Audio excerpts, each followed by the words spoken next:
Assalamualaikum warahmatullahi wabarakatuh. Saya Rima Amalia Az-Zahra dari kelas 10 Perhotelan 1 akan menjelaskan materi tentang dokumen bisnis.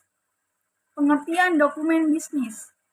Dokumen merupakan surat-surat atau benda-benda yang berharga, termasuk rekaman yang dapat dijadikan sebagai alat bukti untuk mendukung keterangan supaya lebih meyakinkan.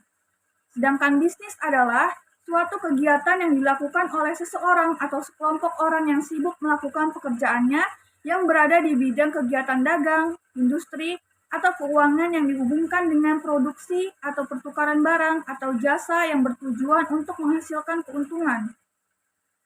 Dari pengertian dokumen dan pengertian bisnis, maka yang dimaksud dengan dokumen bisnis adalah dokumen yang ada hubungannya dengan kegiatan pekerjaan yang menghasilkan barang atau jasa untuk menghasilkan keuntungan. Adapun cara membuat dokumen bisnis pariwisata. Pengetahuan dan keterampilan untuk menulis surat bisnis. Pengetahuan yang dibutuhkan untuk menulis surat bisnis yang baik yaitu 1. Pengetahuan mengenai cara membuat bermacam-macam jenis surat seperti penawaran, pemesanan, dan yang lainnya. 2. Pengetahuan mengenai bentuk dan bagian surat serta bagaimana mengkomunikasikan ide-ide atau pesan dengan cara yang berbeda-beda. 3. Pengetahuan mengenai etika komunikasi, khususnya etika komunikasi dalam pembuatan surat. Adapun keterampilan yang dibutuhkan dalam membuat surat bisnis yang baik meliputi 1. Keterampilan menggunakan media komputer dalam pengetikan surat. 2. Keterampilan dalam menyusun kalimat secara singkat, efektif, padat, dan jelas sesuai dengan kaidah EYD. 3. Keterampilan untuk mengembangkan gagasan yang diperlukan dalam penulisan surat bisnis. Ciri-ciri surat bisnis yang baik. 1. Ditulis dengan format yang menarik. 2. Menggunakan kalimat yang singkat, padat, dan jelas.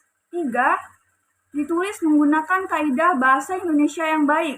4. Tidak menggunakan singkatan-singkatan yang sudah lazim digunakan dalam korespondensi. 5. Bahasa dan memperhatikan etika komunikasi dalam surat menyurat. Dan 6. Ditulis rapi, bersih, cermat, dan teliti. Langkah-langkah penulisan surat bisnis. 1. Buat perencanaan dan persiapan penulisan surat. 2. Tentukan dan kuasai pokok materi yang akan disampaikan. 3. Siapkan informasi dan data untuk penulisan isi surat. 4. Susun isi surat secara sistematis. 5. Ketahui secara pasti siapa yang akan dikirimi surat. 6. Sadari posisi kita sebagai penulis surat. 7. Gunakan fasilitas yang memadai untuk menulis surat bisnis. 8. Teliti kembali apakah surat yang telah ditulis itu memenuhi standar mutu untuk dapat dikirimkan kepada pihak lain. Dan 9. Kirimkan surat bisnis dengan perangko yang cukup. Sekian dari saya. Terima kasih. Wassalamualaikum warahmatullahi wabarakatuh.